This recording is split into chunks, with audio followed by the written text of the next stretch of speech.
So, you're talking about your Lugano sex shop escapades. Do you want to start there? I don't know. But no, let's talk about some of the really interesting questions you just had. Just for context for people listening, Samson just came off the proverbial stage in the Bundestag. He gave a really great talk. I was honestly admiring your communication skills in fielding all sorts of questions. But one of the questions that really jumped out at me was, I'm going to try and do a German accent. You do all of this for free? And that was, I didn't know that either. Like, how do you make this work and why do you do it all for free? Well, I think it's a challenge to get paid to consult on Bitcoin when most governments and politicians don't really want it. They might be interested, but they're not at the point where they're going to pay. Mm-hmm. So yeah, we just kind of travel on our own, the whole team. So Jan 3 develops Aqua. Yeah. We've raised a bit of capital. We're raising a little bit more, but that's all going to Aqua. Yeah. But we are passionate about the mission. And we kind of go and do our thing with our own funds because we believe in the mission. Yeah, no, I totally get it. But I always just assumed that the self-sacrifice in the Bitcoin space was like on the pleb level. And then when you get like higher up the rungs, it's people just start making money, and just get offers here and there. And I know from my own personal journey through Bitcoin that it's really hard to then make Bitcoin. But then to hear you say that, yeah, we're doing this. I mean, how many flights, maybe not how many flights have you done this year, but how many countries do you think you visited this year? I don't know, not that many this year, but at least a couple, at least a half dozen, I would say. Okay. I mean, you mentioned at least, 5 countries in this conversation just now. So, I know it's a lot higher than that. But I've lost track. I don't even know where I am right now. Okay. I think I'm in Germany, but I'm not sure. Yeah.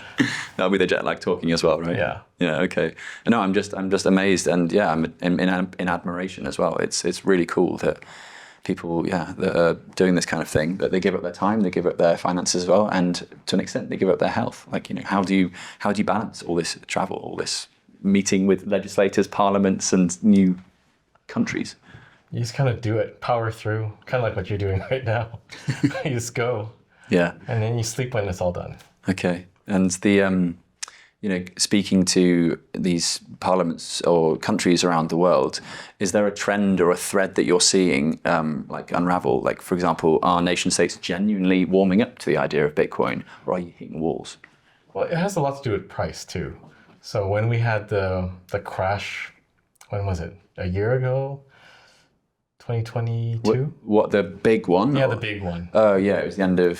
2022 was like 20K-ish, wasn't it? Yeah. So when that happens, there's a lot less interest. And even though we're not at all-time highs right now, I would say there's a resurgence of interest.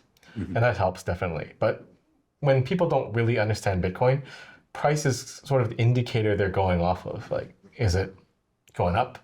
And is there hype around it? And that kind of opens the door for discussions. But the prevailing theme, I would say, is people in countries that need Bitcoin are more interested just naturally than people from wealthier countries or governments in wealthier countries. Those ones are more interested in protecting what they have, seeking to regulate and control, whereas countries in Latin America, the global south, they're looking for money to come in, either through tourism or from investment. And they're not worried about, do we have all the right regulations in place? Mm-hmm. It's sort of more about the people and the prosperity and just letting them make a living. Right. Okay. And so you mentioned Latin America there. Is the Latin America way of doing it, point to Bukele, point to El Salvador, and just sort of highlight those examples? Is that sort of the way you frame it?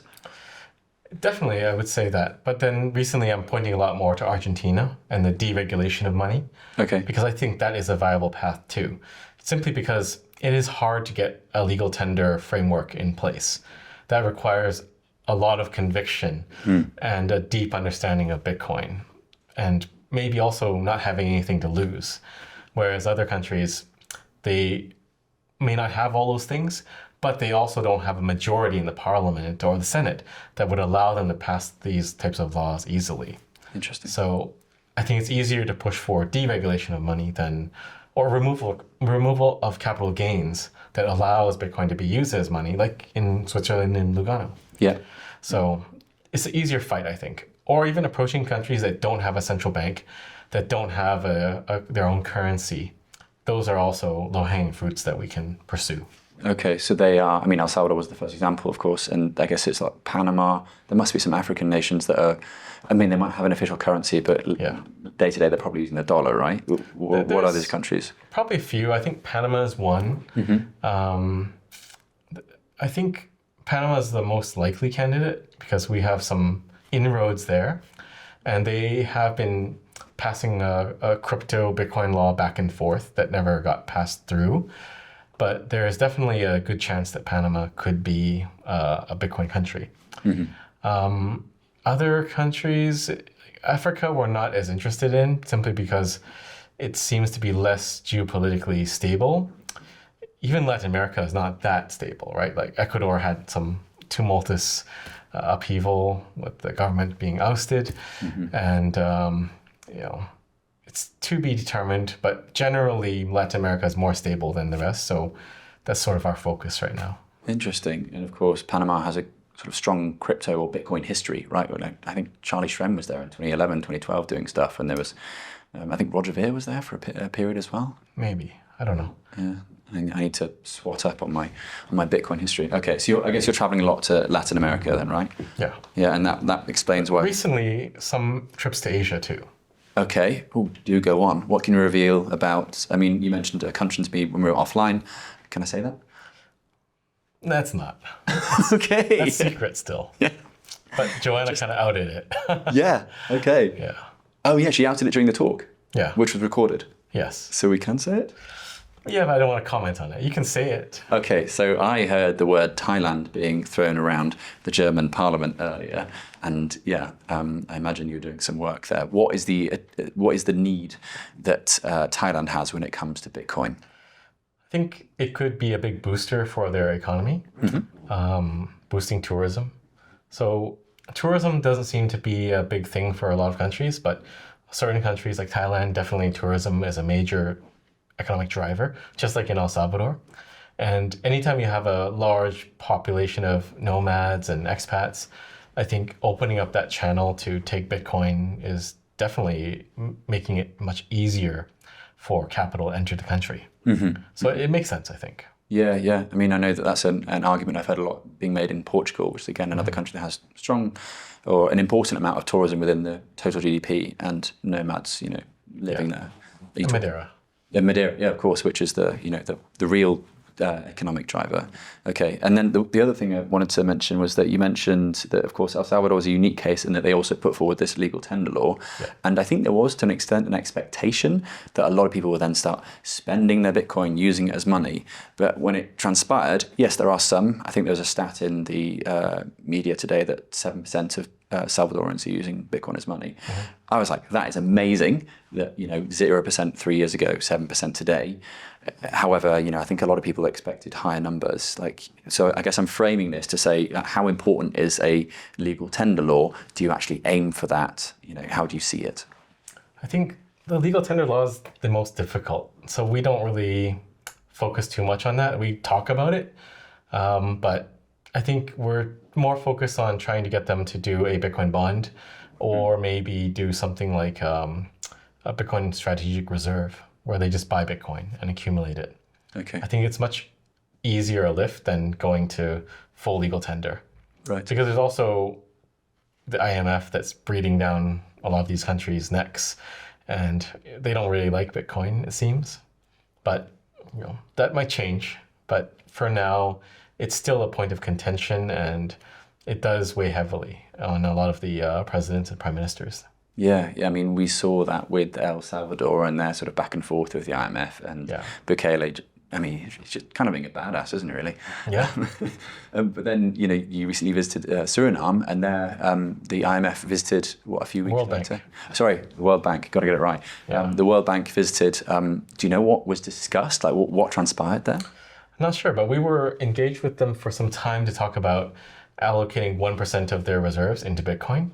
And, we were invited to go for a face-to-face meeting, and it looked like it was likely to happen. And then 2 weeks later, we saw the World Bank showed up, and then they didn't talk to us anymore after that. Right. So, you can make conspiracy theories, or maybe it's a coincidence, who knows? but it's quite serendipitous that they happen to go at that time, and then radio silence. Oh, really? They've just completely stopped replying. Huh. Okay. And the other country I wanted to ask about in Latin America is Peru, because I know that there's a lot of grassroots initiatives, and I kind of see, or I want to draw comparisons between El Salvador, which had, Bitcoin Beach, which, Bukele's brother visited, and that sort of encouraged him to be like, okay, let's do this for the country. Yeah. And in Peru, you've got the Motive projects, the 17 or more maybe, circular economies working there with Bitcoin, using it as a bank the unbanked tool, as well as a medium of exchange. Of course, not a unit of account, but maybe that comes later. Are you in discussion with the Peruvian government or? No, but we talked with Juan Ignacio. He's a big guy trying to make some stuff happen there. But yeah, we support all those attempts at circular economies and everyone pushing those things. But I don't think we've made any successful inroads in Peru, but we do have some decent connections in Argentina, which could pave the way for something. There's some things in Ecuador now, which may make it a potential contender. And where else in LATAM? I mean, I guess were you behind, or did you help to some extent with the Bolivia changing because Bitcoin used to be illegal there like 6 months ago, and then recently they revoked that, and now it's not like a currency, but it's like we're not making it criminal to use Bitcoin, basically. Sadly, I'm not involved in that. But there are other places like Indonesia. You can't use it for payments, and we were talking with the former governor Ridwan Kamil, and bringing that up too. And then he stepped away from politics, and now it seems like he's coming back. But generally, there's like a tide. People come and then they go, and you have to make sure that you're at the right time at the right place at the right time to catch these opportunities as they present. Interesting, because if they do allocate to a strategic reserve, then that would assume that political party that's been voted in is looking after that cold storage, hopefully cold storage, maybe it's custodial like El Salvador was originally, that political party is looking after that Bitcoin, and that when they are eventually either voted out or they have to step back for whatever reason, someone, like, what happens with that Bitcoin? How does it all work? You have to design something, I think, that can survive a transition of power. So I think it's something like you have some longer term institutions that hold the actual key material, and then you have maybe some people in power that might transition out on a shorter time frame using hardware wallet access. So they can't actually, manipulate the funds. They can generate addresses or move it if they need to, but they don't actually have the actual keys readily accessible. Right. So it's some sort of system, but it depends on the country itself. But it's probably a lot of bespoke solutions that need to be built with some controls in place, obviously. Talking about the solutions for nation states when it comes to sort of the transition of power. Yeah. And I was just picturing a Aqua wallet multi-sig for nation states or something. Well, someone's going to build it. Yeah. Maybe we do. I don't know. Yeah. But it's a complicated problem to solve. And like I said during my talk at the Bundestag, someone was asking about that. You'll probably see in the next 20 years, like some government that has Bitcoin, somebody will run off with it. It's inevitable. So. Wow, that's going to be a great story. Yeah. It's terrible. But, you could see it happening. Yeah, definitely. Especially if they don't treat the tech with the right level of sort of respectability for it, and realizing that, it is, Bitcoin is fucking money, and that means the government can also, fuck off with it. Yeah. I think one way around that might be time locks. So you set long time locks. Okay. Maybe the bulk of it is time locked for 50 years or something like that. And then, you can move a little bit of it, but generally the bulk of it is time locked. Interesting. Yeah. And I mean, do you know much about El Salvador's cold storage solution? No, but we did propose something when I was still at Blockstream. We did have a rudimentary design, having physical vaults for the key material, and then we had a rough proposal of different government departments holding different parts of the key structure. Oh, that's clever, yeah. I wonder what they've finally sort of settled on. You have to go ask Bukele. Yeah, exactly right. Help me out with an interview, man. But the major first step they did was to actually take custody of it, and then obviously to publicize that and then buy 1 Bitcoin a day. That was cool. I wonder when they run out of money to buy Bitcoin every day because the price gets so high. We'll see. Yeah. So far, the price is not moving up that much, though. No, it's true. Are you, I mean, I don't usually talk about a lot of price, but you are the Omega man.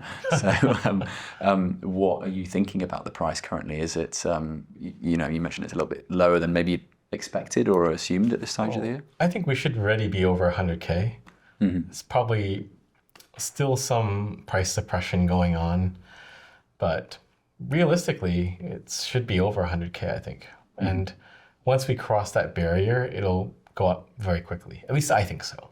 Okay. Just looking at the macroeconomic environment, looking at the massive amounts of debt, interest to service the debt, and rampant printing, rate cuts, it's all tying together and pointing in the direction of up for Bitcoin.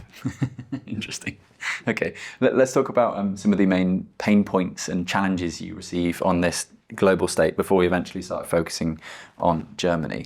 So what are the usual things that people ask you or people challenge you about with Bitcoin when you go to, say, somewhere like Thailand or I don't know? Generally, it's the biggest challenge is just perception of Bitcoin as a risky thing. I was in Taiwan, Japan, Korea, and a lot of the concern is like it's risky, and the people there kind of have their own limitations set already. They're like, we are too conservative to do something like Bitcoin. And maybe we'll wait until, let's say, the US does something, and then we'll do something. So it's a very wait and see attitude and a self-imposed restriction that we are too conservative. And that's the biggest barrier. And I try to explain to them that being risky and conservative is like two sides of a circle. If you're trying to back away from risk, or trying to be more and more conservative, eventually you go to the risk side, because Bitcoin is a technology. And if you're shying away from it, your risk is that you miss out on that technological revolution. It's like cars are risky. We're gonna not use cars and we'll stick with the horses, and then you miss out on automobiles. And of course, you're gonna miss out economically. Same for airplanes. Airplanes are risky, especially if it's Boeing. So, are you gonna avoid airplanes, not have a national airline? Maybe, but you're also gonna miss out on opportunities too. So I think that's the number one barrier. People think, we are conservative or Bitcoin is risky and we cannot cross that chasm to Bitcoin. But then I try to present the reality, which is you will cross that chasm eventually. So it's either you choose to do it now or after the US. And the ETFs, whether you like them or not, are a great illustration of this. So a lot of countries waited for the US to push out the ETFs. Hong Kong was waiting for the US. Australia was waiting. And then SEC said, okay, now they have almost 1 million Bitcoin. Hong Kong has 10,000 something. Australia has 100 something. So if you wait, then you're gonna fall behind. Trump is gonna probably win. He'll create the strategic Bitcoin reserve. And even if he does 20% of what he said he's gonna do, that's still 200,000 coins. So how many coins will Germany have? Or pick a country, Argentina. The window, I think, is closing very rapidly to accumulate a significant chunk of Bitcoin. And people haven't done that mental calculus yet. Like, how much has been bought by the ETFs? A massive chunk. How much has MicroStrategy accumulated? A massive chunk. Can another company do a MicroStrategy and get 250,000 Bitcoin? I don't think so. Because you're also fighting MicroStrategy and all the new ones like Semler and Metaplanet and the ETFs at the same time, and potentially a strategic reserve from the US. So there's not a lot of Bitcoin left to fill coffers to the tune of 250,000 BTC. You sold it to me. But the scarcity is just not something people can comprehend, because they live in a fiat world where you can catch up by printing. So let's say, for example, Germany wants more nuclear plants. They don't have the know-how or the engineers or the components needed. They can still kind of print euros to catch up, right? So the concept of catching up through printing is just so deeply entrenched that they can't really comprehend that this thing is finite and there is no catching up. And I think I saw a clip of Saylor talking on an interview, like he would have nightmares or wake up in the middle of the night thinking, I'm not going to be able to buy that many Bitcoin because he's worried someone else is going to do it, right? Because it's so obvious, like accumulate as much as you can. And when you have that playbook and you have that ability, you think they're going to do it because it's so simple. It's just in plain sight. And it's not, because they don't have that right line of thinking, or their mental model is not correct. But you can't catch up with Bitcoin. It could be that the US ETFs are going to dominate simply because they have that large lead. They have that large pool of liquidity and capital. It could be that MicroStrategy is the only one that ever will have that much. Even if Apple wanted to come in, can they catch up to MicroStrategy? Not certain that they could. Because as they start to buy, they're going to move the market. If you want 250,000 Bitcoin. And that was where that multiplier comes in, right? The one that I talked about in my talk. I think 20x is a good conservative multiplier that you could say will be the increase. So good luck trying to get 250,000 Bitcoin. There's not many interviews I do where I think to myself in my head, I don't have enough Bitcoin, I don't have enough Bitcoin, I don't have enough Bitcoin, but that's all I can hear right now while talking to you. We don't have enough Bitcoin. Yeah. And I'm sure people listening to it are also telling themselves, oh my God, smash buy, smash buy. Yeah, but it's weird. The price has not moved. And I know you don't like talking about it, but with that level of demand, with the inflows, with all of the adoption happening, like Bhutan, how is it possible we're still here? It just doesn't add up. Yeah. No, I totally understand what you mean, and it gives life or breathes life into those ideas, those conspiracy theories, like, oh, the price is being suppressed, or the ETFs is doing some crazy short strategy, or whatever it may be. Well, I think it's probably some sort of naked shorting, like FTX style. They're selling Bitcoin that they don't even have, that does not exist. Right. And they can do that because exchanges can do these types of things, and as long as they fill it up later, it's okay. But if the price gets out of control, then maybe they can't fill that hole in the future. Okay. And yet we're sat in the country which sold 50,000 Bitcoin for 2.6 billion euros, which today is worth 3 billion euros. What was your reaction to this story? Well, just like everyone else, I thought that's crazy that they're selling. And talking with Joanna, you understand a bit more. It's not the main German government, it's the government of Saxony. Yeah. And they wanted to spend it. And it's masked under some rule, like they must dispose of it. But did they have to dispose of it at that time, at that exact rapid pace? Yeah. I don't know. But if I were them, I would have found some loophole. Even if the law said you must dispose of that, then I would have sold it for liquid Bitcoin or something else. Yeah, Saxony. Well, officially the state had to sell it all, right? But then the state of Saxony was the people that seized it. Apparently it's not a very wealthy state. So they were quite keen to, as you mentioned, sell the Bitcoin or cash out quickly. I was interviewing some people in the street earlier, and one of them was like, "Das ist dumm." Like, I thought that's very stupid. And I was like, yes, it really seems it. And yet, downstairs you put on the screen the number of Bitcoin that Germany should have, and it was 268,000. Is that right? 268 or 263. Okay, yeah. I forgot which one. Yeah, but that's a lot of, it's more than 0.1% of the supply. How did you arrive at this number? Yeah, so I just based off of gold holdings. So Germany has, what was it again? 8,000? No, that's the US. Germany has 3,300 tons of gold, roughly. So if you want the equivalent value in Bitcoin, it's 260 something thousand BTC at these prices. Yeah.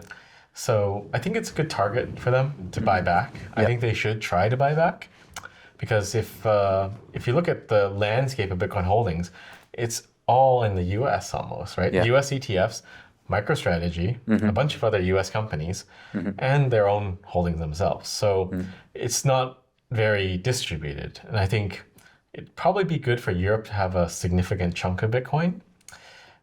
Especially Germany, with all the Bitcoiners here, it would make sense, at least in my view.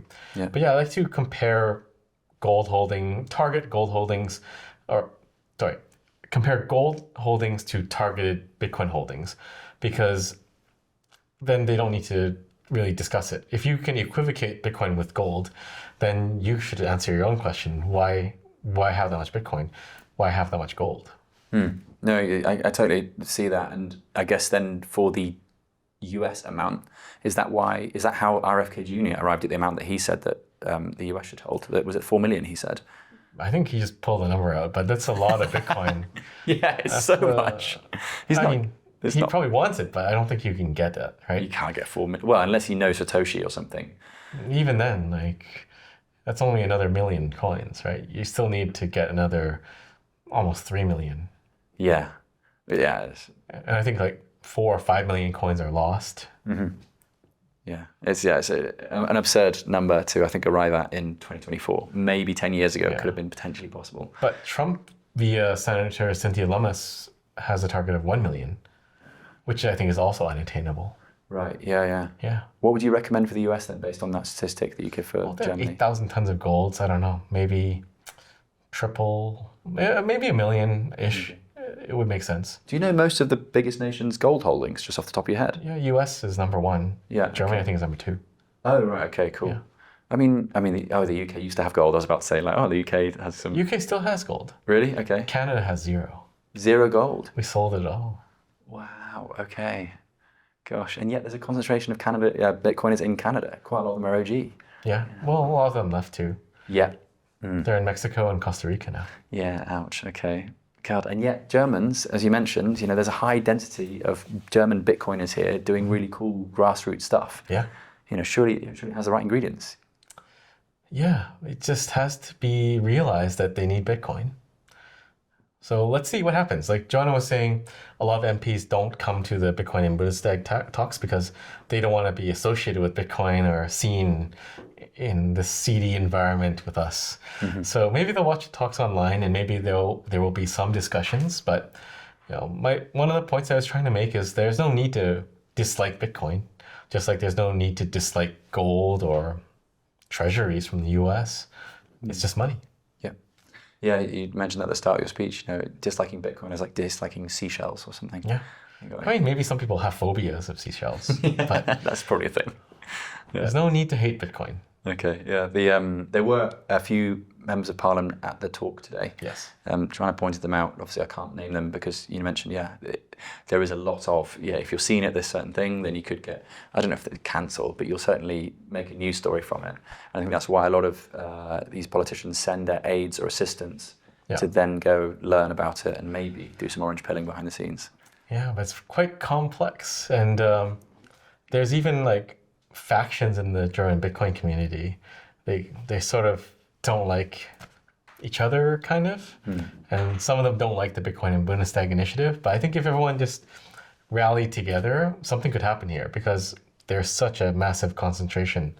They just have to get along a little bit more. But it's funny because when I was announced that I was speaking at Bitcoin and Bundestag, I got some anonymous emails kind of warning me not to come and vaguely threatening that I should not come.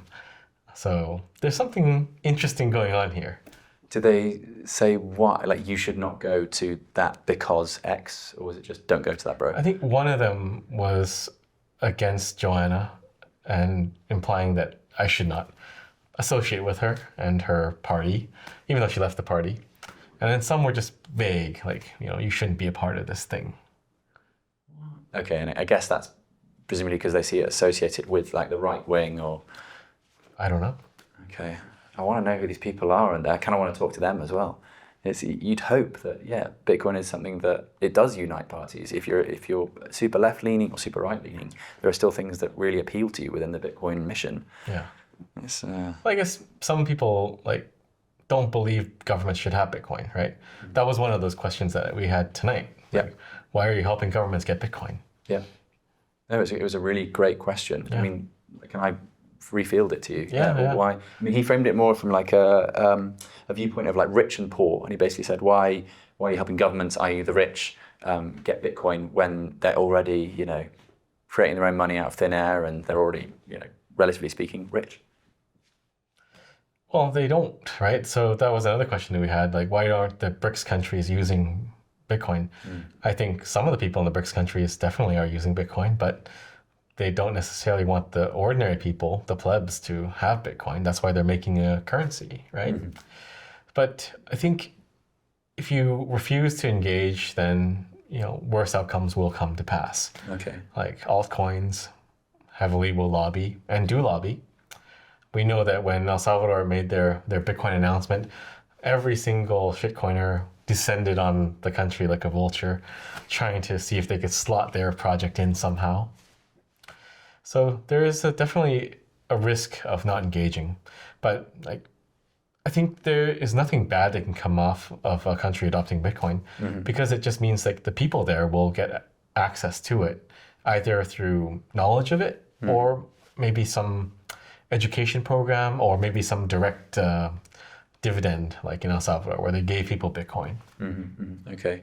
Penultimate question, as I know, you're jet lagged, and I don't know where you're going next, and we're not going to reveal it either.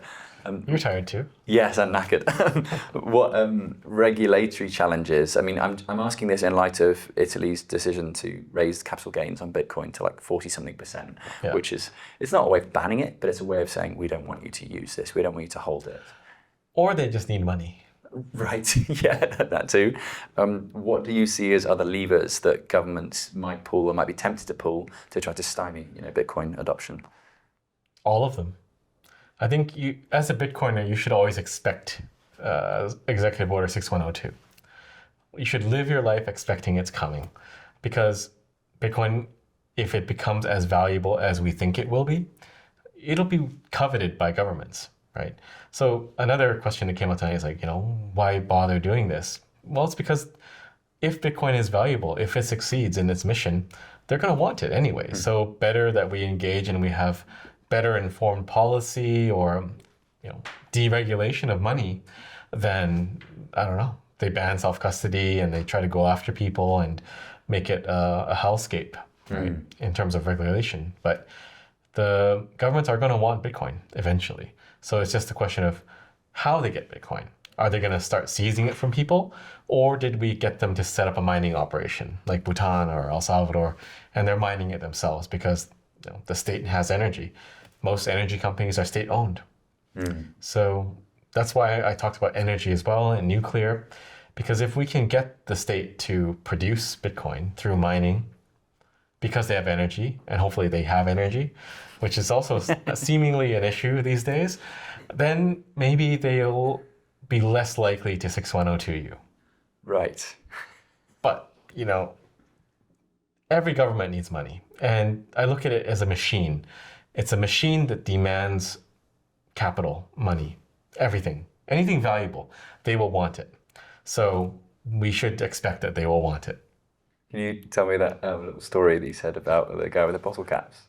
Yeah, so what was the question? Someone was saying like, You reformulated it for them. And, but basically, you're making an analogy of what you're saying. Basically, the government all will want whatever's valuable, whether it's Bitcoin or bottle caps. And there's a comic, it's like some dwarf or a troll, and the taxman comes to him and says, pay up your taxes. And he says, I don't use your money. I use bottle caps now. And then the taxman looks at him for a while, and then the fourth panel, he jumps on him and says, give me those bottle caps.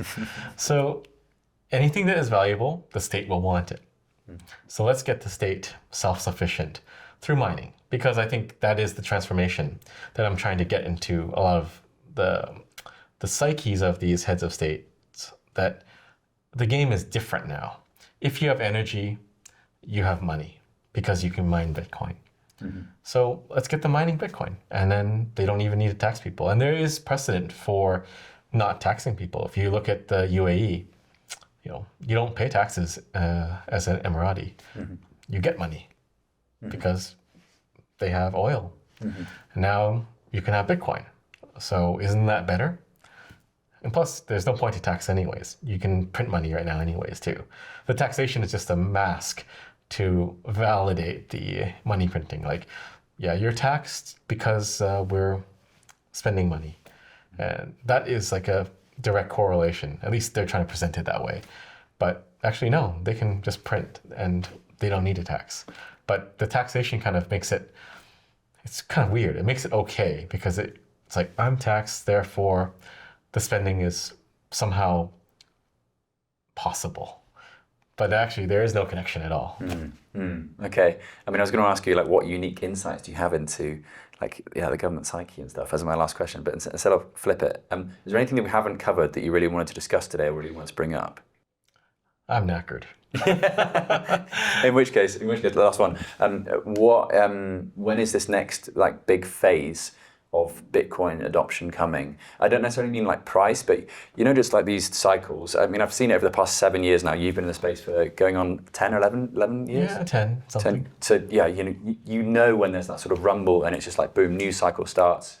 It feels like these dominoes start falling, and it doesn't necessarily affect the price, but it certainly seems to affect this sort of like feeling. When do you see that happening, when it's just like go, go, go? I think it's election day in the US. Really? Okay. I think a lot of people are still waiting on what happens in the US. If Trump wins, well, first of all, the election being over removes uncertainty, and markets don't like uncertainty. Yeah. So regardless of who wins, we'll see some upward movement. We'll see something happen. If Trump wins, I think we'll see him implementing the plan. At least all the Bitcoiners that are pushing for him are going to try to get him to do his plan. Yeah. The strategic reserve. And I think some of the senators also want it to happen too. So that will kick off this new cycle.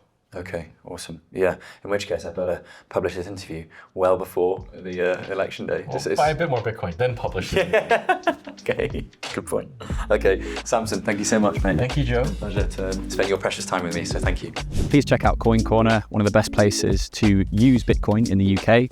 And please refer to Plan B Network as your one-stop shop for all things Bitcoin education. Thank you so much for watching. Please hit the like button if you enjoyed it, and I'd love to know what you think in the comments down below. If you enjoyed this, then I'm sure you'll enjoy this Bitcoin story from the ground, from somewhere in the world. Check it out, and I hope to see you on one soon.